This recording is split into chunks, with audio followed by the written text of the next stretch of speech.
नियम के साथ काम करिए, कानून के साथ काम करिए, किसी का आदेश का पालन मत करिए। संविधान से ये देश चलता है। हम लोग संविधान पढ़े लिखे लोग हैं, हम लोग नियम कानून जानते हैं। अगर हम एक जरा गैर कानूनी काम करते हैं तो यहाँ खून बहता कांची नदियों में। हम लोग समझदारी दिखाए, हम लोग का काम रोक दिया गया जो 11 तारीख से कर रहे हैं। हम लोग का स्टेज रोक दिया गया, हम लोग का टेंट रोक दिया गया, हम लोग का दरी कुर्सी हटाया गया, लेकिन हम लोग धैर्यता से रहे, शांति से रहे। हम लोग आंदोलनकारी को आदर्श मानते हैं। अगर कसम खा के बोलते हैं भूली माता का शहादत स्थल से, अगर हम गैर कानूनी करते, प्रशासन जिस तरीके से गलत लोगों को साथ दिया था, प्रशासन जितना दबाव दिया है, अगर 5% भी हम इधर से करते तो सोनाहातू थाना इसको संभाल नहीं सकता था। कांची नदी में सिर्फ खून बहता, बता दें। इसलिए अगर थाना चलाना चाहते हैं, थाना प्रभारी, तो पढ़ लिख करके दरोगा बने हैं जैसा काम करिए, इस सेटिंग वेटिंग वाला नहीं। अरे पुलिस प्रशासन और जितना विधायक जितना ताकत लगा दिया स्वतंत्रता सेनानी भूली महतो को अपमान करने के लिए, उसका सम्मान को ठेस पहुंचाने के लिए, अगर उसका आधा ताकत लगाइएगा तो सिल्ली विधानसभा से गाली नहीं निकलेगा। मुंह दिखाने लायक नहीं रहिएगा। जिस दिन हम आ जाएंगे सड़क पर, शाम होता है तो यहाँ से बालू का गाड़ी का दरबार लगता है, रांची और टाटा, और टॉर्च मार करके गाड़ी गिनते हैं और वसूली करते हैं। और भूली माता का सम्मान में कौन असली है कौन नकली है उसको पहचान नहीं पाते हैं, और जो नकली लोग को साथ देते हैं। इसीलिए धरती का सम्मान रखिए, धरती का इज्जत रखिए, आपका सर्विस बुक को पढ़िए। हम सम्मान करते हैं, हम नौकरी करते हैं हम लोग, लेकिन बोल दीजिए पैरवी करने वाले, दबाव देने वालों को। अगर आप सच्चाई है तो आप पब्लिक का जल समर्थन से कर लीजिए। पुलिस प्रशासन का दबाव का जरूरत नहीं है महापुरुष का स्थापना करने में। क्या करिएगा, हमको जेल भेज दीजिएगा। रास्ता में बोल रहा था कि इसको वारंट निकाल दिए, वारंट निकाल रहा बड़का। आज पुलिस प्रशासन कहता है कि वारंट निकाल दिया, देवेंद्र नाथ महतो को जेल भेज देंगे। अरे इसे धमकी देना बंद करो, इसे धमकी देवेंद्र नाथ महतो नहीं डरता है। भूली महतो का इतिहास आप लोग जानते हैं, अंग्रेज के खिलाफ लड़ाई लड़ा था, और भूली महतो इतना गौरवशाली संघर्ष इतिहास था कि HP रसेल की अनुशंसा पर कर्नल बबेल के नेतृत्व में स्पेशल सेना का टुकड़ा भेजा था। यहाँ तो सोनाहातू का थाना है, और भूली महतो अंग्रेज का सेना से नहीं डरा। अपना युद्ध को, लड़ाई को, इस मातृभूमि का रक्षा के लिए, इस वतन का रक्षा के लिए, इस आजादी के लिए, इस जल जंगल जमीन के लिए आगे लड़ाई लड़ा। तब क्या किया अंग्रेज, इसको कई थानों पे मुख्य अभियुक्त बनाया और इसको विद्रोही घोषित करते हुए इसको इनाम का घोषणा किया अंग्रेज सरकार कि भूली महतो को जितना या मुर्दा पकड़वाइए, हम इनाम का घोषणा करते हैं। फिर भी भूली महतो नहीं डरा। अब जेल जाने का नाम से देवेंद्र को डराते हैं, वंशज को धमकी देते हैं। अरे थोड़ा ख्याल रखिए, वर्दी का सम्मान रखिए, अच्छा से थाना चलाना है तो जन समर्थन के साथ खिलवाड़ मत करिए, सबक सीखिए। आपको जो दबाव देने वाला विधायक भी कैसा झूठा आदमी है, कैसा झूठा आदमी है कि गलत चीज में दबाव दिलाता है वो, इससे सबक सीखिए। इतना ही नहीं, वीर भूली महतो आंदोलन को नहीं छोड़ा, मामा घर ननिहाल, पुरुलिया, बंगाल का घोड़ा बंधा सिंदरी तरफ आंदोलन किया। और जब आंदोलन किया पुलिस वाला, सुन लीजिए, ये घोड़ा काहे था, इसका इतिहास जानते हैं आप लोग? कोई जानते हैं? चोरी करके हाथ दरोगा बना है खैर बाबा लोग। ये घोड़ा जो भूली महतो का एक पैर उठा, इसका क्या इतिहास है? भूली माता का क्या गौरवशाली इतिहास है? जब बंगाल में आंदोलन कर रहा था और वहाँ हालत खराब कर दिया अंग्रेज का, तब इसको पकड़ा आंदोलन स्थल से जब गुजर रहे थे अभियान से, और इसको पकड़ करके आसपास का रांची और रामगढ़ और हजारीबाग और आसपास का जेल नहीं, अंडमान निकोबार द्वीप समूह का जेल भेज करके उसको काला पानी का सजा दिया।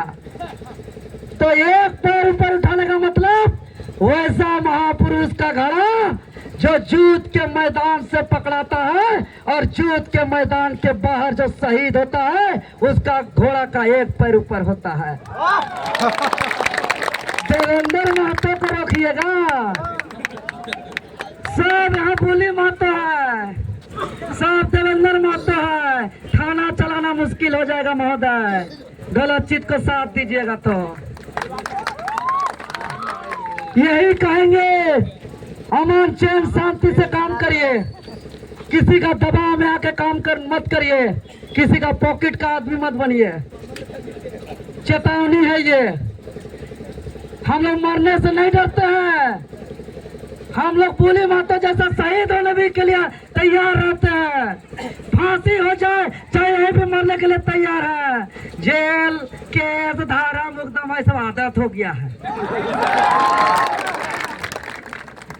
और इन लोग का जो तानाशाही दिख रहा है ना, उसको याद दिला दीजिए जनता कि हर एक 5 साल में चुनाव आता है, परमानेंट गद्दी नहीं बैठे हैं।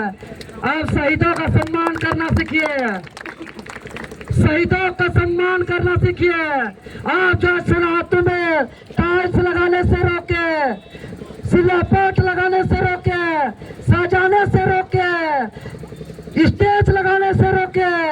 आज हमारे साथी रामगढ़ से संतोष आए हैं, आपका गोपेश बाबू आए हैं ईचागढ़ से, रांची से कितना दीदी लोग आई है मेहमान। आज हम लोग को कुर्सी देकर बैठा नहीं पा रहे हैं, आज प्रशासन के कारण मेहमान का इज्जत भी नहीं कर पा रहे हैं। देखिए ना से कदा लोग, गुना भगत लोग आए हैं, अब गुमला से दादा लोग आए हैं, शैलेंद्र दादा लोग, अनूप दादा लोग सब आए हैं, सिलास वाला दादा आए हैं इधर गुमला से, आज हम लोग का खड़े हैं। तो ये जो आप लोग किए हैं ना, जो स्टेज लगाने नहीं दिया है, टेंट लगाने नहीं दिया है, फूल सजाने नहीं दिया है, कुर्सी दरी लाने नहीं दिया है, ये चीज को कभी नहीं भूलेगी यहाँ की जनता। आज लिख के रख लीजिए, कानून सिखाते हैं हम लोग को। दबाव में काम करने वाले पुलिस प्रशासन देवेंद्र को संविधान और कानून न पढ़ाए। अभी हम लोग का बहुत सारा कार्यक्रम है, आगे इस कार्यक्रम को हम लोग भव्य रूप से करेंगे। हमारा यही कहेंगे कि अभी हम लोग का भूली मातो जो हमारा इस क्षेत्र का नाम रोशन किया है, वो जो अंग्रेज के साथ लड़ाई लड़ा, संघर्ष किया, अंग्रेज का जो जुर्म, अत्याचार, शोषण को झेला, उसका नाटकीय प्रस्तुति होगा। झारखंड के जनजातीय नृत्य होगा, मुंडा जनजातीय नृत्य होगी। और ये जो प्रोग्राम आज हुआ, यह नेशनल थीम में हुआ। आज आर्मी आशीष बाबू भी यहाँ है और कई साथी लोग हैं। आज पूरा यह कार्यक्रम नेशनलिज्म थीम पे हुआ है। आज का यह कार्यक्रम में तिरंगा झंडा को लहराया गया है और इस स्वतंत्रता सेनानी के सम्मान में राष्ट्रगान, राष्ट्रगीत, देशभक्ति संगीत से पूरा देश के प्रति अटूट प्रेम, अटूट एकता और एकजुटता का आज संदेश दिया है यह कार्यक्रम। इसलिए आगे हम लोग सब मैदान में जाएंगे और पूरे भूली माता का संघर्ष का नाटक की प्रस्तुति को देखेंगे, आदिवासी नृत्य का आनंद उठाएंगे और सांस्कृतिक कार्यक्रम होगा। और प्रत्येक साल जयंती और पुण्यतिथि पर इस धरती पर बृहद कार्यक्रम होगा। इसका आज हम घोषणा करते हैं, इसका आज हम ऐलान करते हैं।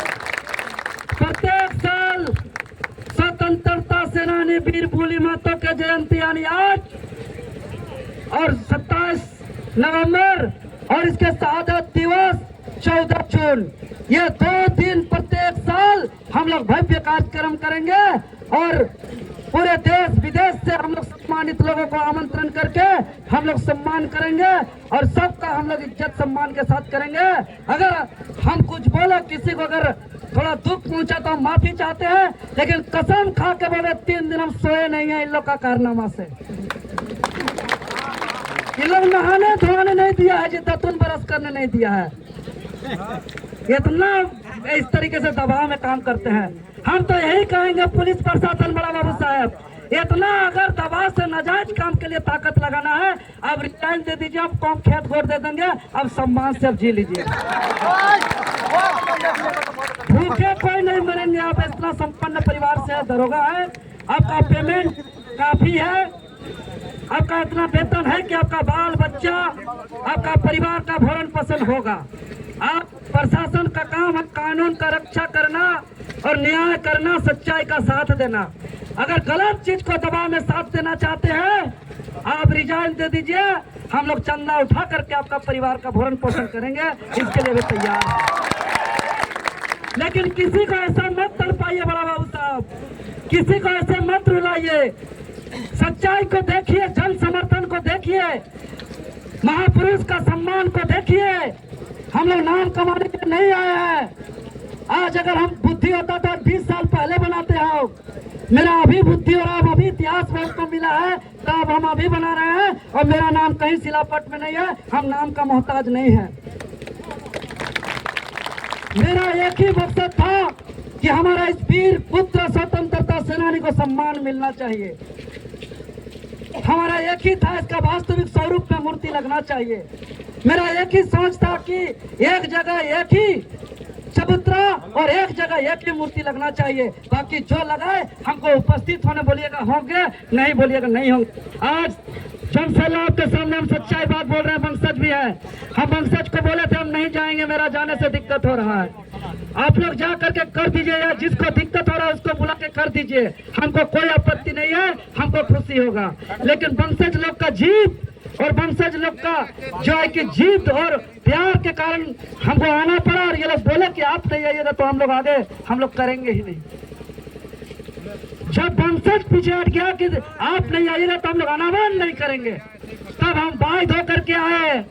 हम नाम कमाने, चेहरा चमकाने वाला नहीं है, बहुत नाम हो गया है। थाना प्रभारी जी, सीजीएल पेपर लीक आंदोलन जानते होंगे, अब लोग थाना प्रभारी है ना। 40 तो केस है मेरे ऊपर, केस से तो मत डराइएगा। और मेरे आंदोलन से जो पुलिस विभाग का सबसे बड़े अधिकारी कौन, डीजीपी, पूर्व डीजीपी नीरज सिन्हा, जब जेएसएससी का चेयरमैन था और पेपर लीक हुआ तो मेरे हाथ में सबूत था और हम हार गए थे। रद्द तो रद्द होना चाहिए, मुख्यमंत्री तक चाहा, लेकिन मेरा जीत के सामने आंदोलन स्थल में पेपर लीक को रद्द करना पड़ा। और आप तो थाना प्रभारी है, पूर्व डीजीपी नीरज सिन्हा को इस्तीफा देना पड़ा जेएसएससी चेयरमैन से। पूर्व डीजीपी नीरज सिन्हा से अभी का डीजीपी जूनियर, अभी का आईजी डीआईजी जूनियर, जिसका एक फोन से आप लोग का 1 नंबर निकलता है, वो मेरे आंदोलन से इस्तीफा दिया है जेएसएससी चेयरमैन से। हमको डराने का प्रयास मत करिएगा। अरे हम तो मरे जैसा चलते हैं जी। एमएलए एमपी जिस एमएलए एमपी का आप लोग चटकार करते हैं ना, उसको हम टेम्परेरी मानते हैं। और आज हम दावे के साथ बोल रहे हैं, क्या एमएलए अपना पावर का गुरूर दिखाता है भाई। अगर हम सिद्धांत से समझौता करते हैं तो यही सरकार में यहाँ का विधायक बनते, वर्तमान सरकार में एगो मंत्री रहते हैं। जब वर्तमान विधायक केजेपी में थे, उसमें हमको टिकट देने के लिए बुलाया गया। हम बोल दिए हम हारना मंजूर करेंगे, लेकिन सिद्धांत से समझौता नहीं। हम खतियान बोल के धोखा नहीं दे सकते। लाख